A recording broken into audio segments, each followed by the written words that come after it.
আসসালামু আলাইকুম এভরিওয়ান। আশা করছি সবাই অনেক ভালো আছেন, সুস্থ আছেন। নতুন একটা ভিডিও নিয়ে চলে আসলাম আপনাদের মাঝে।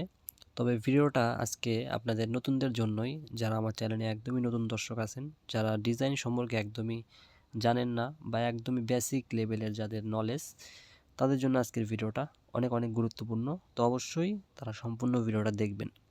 আর যারা টুকটাক বেসিক কাজ পারেন তারা আজকে ভিডিওটা স্কিপ করলেও সমস্যা নেই, কারণ আপনাদের জন্য এই ভিডিওটা না। কারণ যারা নতুন আছেন তাদের জন্য আজকের ভিডিওটা। ডিজাইন সম্পর্কে আমি ছোট্ট একটা বেসিক আইডিয়া এবং কিভাবে বেসিক একটা কাজ সম্পূর্ণ করতে হয় সেটা দেখাবো। এখন বর্তমান যারা নতুন আছেন তারা অনেকেই বোঝেন না যে এই পিএলপি ফাইলগুলো কি, বা এই পিএলপি ফাইল দিয়ে কিভাবে একটা ডিজাইন করতে হয়, এই বিষয়গুলো তারা জানেন না। তাদের জন্য বেসিক একটা আইডিয়া। তো ফার্স্টেই আমি এই পিক্সেল ল্যাব অ্যাপস, আপনারা তো যারা আমার চ্যানেলে আছেন পিক্সেল ল্যাব অ্যাপস সম্পর্কে আপনারা সকলেই জানেন। তো পিক্সেল ল্যাব অ্যাপস যারা ব্যবহার করেন তারা পিএলপি ফাইল সম্পর্কে আজকে বুঝে যাবেন। তো পিএলপি ফাইলটা হচ্ছে এমন একটা ফাইল, যে ফাইলটার মাধ্যমে আপনারা এডিট করতে পারবেন একটা ডিজাইন। যেমন আমি এখানে যদি আপনাদেরকে ওপেন করে না দেখাই তাহলে আপনারা বুঝতে পারবেন না। যেমন ধরেন আমার সামনে এখন আপনারা একটা কি দেখতে পারতেছেন, গজলের একটা থাম্বনেল ডিজাইন দেখতে পারতেছেন। তো এইটা একটা পিএলপি ফাইল। এই ফাইলটাকে আপনারা কিন্তু ইচ্ছা মতো কাস্টমাইজ করতে পারবেন। যেমন ধরেন আপনি যদি চান এখান থেকে এই ফটোটাকে চেঞ্জ করে আপনাদের নিজস্ব ফটো অ্যাড করতে পারবেন, এবং আপনারা যদি চান এই লেখাগুলোকে পরিবর্তন করে অন্য একটা লেখা অ্যাড করতে, সেটাও কিন্তু আপনারা পারবেন। এটাকেই মূলত পিএলপি ফাইল বলা হয়, প্রজেক্ট ফাইল, ডিজাইনের একটা প্রজেক্ট ফাইল। এই ডিজাইনের ফাইলটাকে আপনারা আপনাদের ইচ্ছা মতো করে কাস্টমাইজ করতে পারবেন। তো কীভাবে কাস্টমাইজ করবেন সেটা এখন দেখাই। আপনারা লেয়ার অপশনে ক্লিক করে দিবেন, এটা হচ্ছে লেয়ার অপশন। লেয়ার অপশনে ক্লিক করে দেখতে পারবেন প্রত্যেকটা লেয়ার এখানে দেওয়া আছে। এখান থেকে আপনারা খুব সহজে এখান থেকে ফটোর লেয়ার চাইলে এখান থেকে এই ফটো লেয়ারটাকে ডিলিট করে দিয়ে আপনারা আপনাদের নতুন ফটো, নিজস্ব ফটো অ্যাড করে নেবেন। ভিডিওর মাঝে ছোট্ট একটা অ্যানাউন্সমেন্ট করতে চাই। আপনারা যারা খুবই কম খরচে আমাদের কাছ থেকে ইসলামিক গজলের থাম্বনেল এবং পোস্টার ডিজাইনগুলো শিখতে যাচ্ছেন, তারা অবশ্যই আমাদের সাথে যোগাযোগ করতে পারেন আমাদের টেলিগ্রামে অথবা হোয়াটসঅ্যাপ নাম্বারে। তো এখানে দেখতে পাচ্ছেন কোর্স সম্পর্কে বিস্তারিত দেওয়া আছে। আপনারা আমাদের কোর্সে যা যা পাচ্ছেন, ইসলামিক গজলের থাম্বনেল ডিজাইন, পোস্টার ডিজাইন, 12টি রেকর্ড ক্লাস সহ, ব্যাকগ্রাউন্ড ফটো, পিএনজি ইফেক্ট এবং বাংলার প্রিমিয়াম ফন্ট সহ যত প্রকার অ্যাপস লাগে ডিজাইন করার ক্ষেত্রে, প্রত্যেকটা অ্যাপসের প্রিমিয়াম। এবং আপনারা চাইলে এখানে কোর্সের ডেমো দেখেও আমাদেরকে ইনবক্স করতে পারেন। তো অবশ্যই যারা আমাদের কাছ থেকে প্রফেশনালি কাজ মোবাইল ফোনের মাধ্যমে শিখতে চান তারা অবশ্যই আমাদের সাথে যোগাযোগ করতে পারেন। তো চলুন আবার আমাদের ডিজাইনে ফেরা যাক। তো আমি একটা ব্যাকগ্রাউন্ড রিমুভ করা ফটো এখানে আপনাদেরকে অ্যাড করে দেখাচ্ছি। সিম্পলি আপনারা অ্যাড ফটো অপশনে ক্লিক করতে পারেন, অথবা এখানে যে কোনো একটা অপশনে ক্লিক করলে হবে।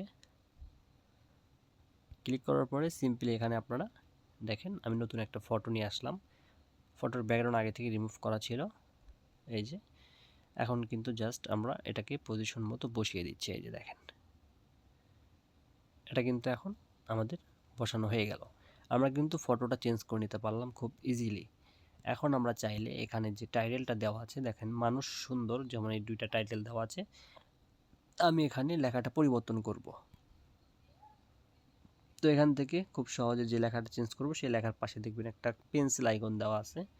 সিম্পলি পেন্সিল আইকনে ক্লিক করলে এখানে কিন্তু লেখার একটা বক্স চলে আসবে। সিম্পলি আপনারা এখানে আপনাদের ইচ্ছা মতো যা লেখা প্রয়োজন, তো আমি এখানে লিখে দিচ্ছি ইসলামিক, ওকে করে দিবেন। দেখেন এই যে লেখাটা কিন্তু চলে আসছে। লেখাটি একটু ছোটো করে দেব, লকটাকে এখানে আপনারা আনলক করে দিবেন। এরপরে লেখাটাকে আপনারা ধরে ছোট করে দিবেন। যেখানে সুন্দর লেখা রয়েছে এখানে আমি এখন লিখব গজল। তো এই সুন্দর লেখার পাশের যে কলম আইকনটা ছিল সেই কলম আইকনে ক্লিক করে লিখে দিচ্ছি এখানে গজল। এখন দেখেন আমি এটাকেও কাস্টমাইজ করে একটু পজিশন করে বসাই দিই। দেখতে পাচ্ছেন ইসলামিক গজল সিম্পলি কিন্তু এখানে হয়ে গেল। এখন নিচে দেখেন এই যে আর্টিস্টের নাম লেখা আছে, মানে শিল্পীর নামটা, তো এটাও চেঞ্জ করতে পারবেন। নিচে দেখেন এই যে এই লেয়ারটাকে জাস্ট এখানে ক্লিক করে এখানে আপনারা যে নামটা লিখতে চাচ্ছেন আপনারা চাইলে এখানে লিখে দিতে পারেন আপনাদের যেটা প্রয়োজন। আমি এখানে লিখে দিচ্ছি, জাস্ট ধরেন আপনাদের এক্সাম্পল স্বরূপ এই নামটা দিয়ে দিলাম। এই যে দেখেন নামটা দিয়ে দিলাম। এখন আপনারা চাইলে লেখাটা আপনাদের ইচ্ছা মতো কিন্তু কাস্টমাইজ করে নিতে পারেন। উপরে দেখতে পাচ্ছেন যেমন প্রেজেন্টেড বাই যে লেখাগুলো আছে, প্রত্যেকটা লেখা কিন্তু আপনারা এখান থেকে পরিবর্তন করতে পারবেন। ঠিক আছে, এটা হচ্ছে মূলত পিএলপি ফাইল বা প্রজেক্ট ফাইলের কাজ। তো আপনারা যারা পিএলপি ফাইল আমাদের কাছ থেকে নিতে চান বা ডিজাইন করে নিতে চান, যে কোনো থাম্বনেল ইসলামিক, তারা অবশ্যই আমাকে ইনবক্সে যোগাযোগ করতে পারেন। আর আজকের ভিডিওটা তাদের জন্যই ছিল যারা পিএলপি ফাইল কি বা পিএলপি ফাইল দিয়ে কীভাবে কাজ করে এই সম্পর্কে যারা জানে না, তাদের জন্য আজকের মূলত ভিডিওটা ছিল। তো আশা করি আপনারা যারা নতুন আছেন তারা কিন্তু অবশ্যই বুঝতে পেরেছেন। তো আশা করি আপনারা এই ভিডিওটা থেকে অনেক উপকৃত হয়েছেন। তো ধন্যবাদ সবাইকে ভিডিওটা শেষ পর্যন্ত দেখার জন্য। সবাই ভালো থাকবেন, সুস্থ থাকবেন। সবাইকে আল্লাহ হাফেজ।